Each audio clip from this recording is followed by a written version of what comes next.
What's up, y'all? It's Izzy, and here I am back trying to film one more electrical video before we go today. Maybe I'm gonna film two.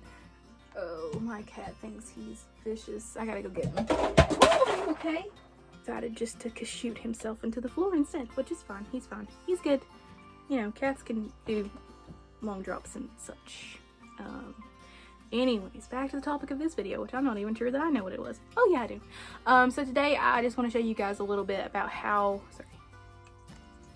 we converted the lights in my bus, the lights that came with the bus, to work again now in the bus in a remodeled state. Basically, if you decide to buy a bus, it will probably have some 12-volt lights in it. In my bus, it's a 1995 model, so it might be different now, but if anyone's buying an older bus or this happens to be a problem in their bus, now you know how to fix it if you didn't already know how to fix it, so you're welcome.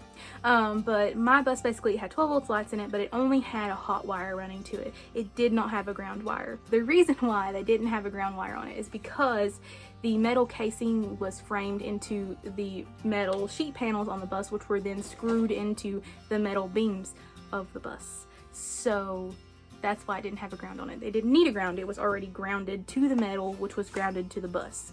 So it didn't need a ground. So we were trying to figure out a way to put a ground wire to it. So my dad tried to solder one onto it, but I think the casing is aluminum, so that didn't really work. That didn't pan out. It just kind of fell back off. So instead, my dad went to good old Wally World and bought some little teeny tiny self-tapping screws, and you can see that going on now. And all he did was just take and screw those into the light fixtures, into the metal pieces of the light fixtures, and then take one of those little hooky things. That's very professional of me. I'll find out what they're called if you guys really want to know, but basically like the little C hook things with the attachment to put onto the wire, put it onto a wire, put it around the screw, and screwed the screw back down into the casing. And that allowed for it to be grounded, and we tested it before we put it up with his inverter. Yeah, we tested it before we put it up with his inverter, and it worked. So that was ground wire, and so that's what we did. And when we tested it after we got them all up, and it was working fine.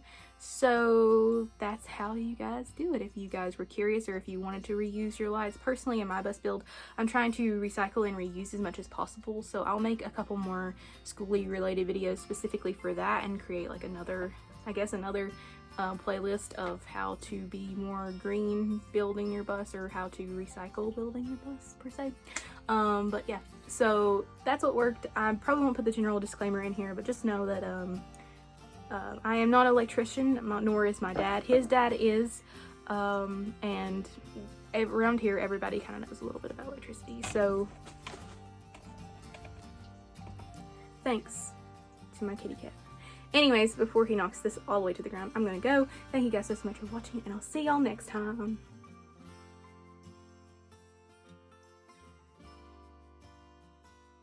Try to solder a wire on. Solder.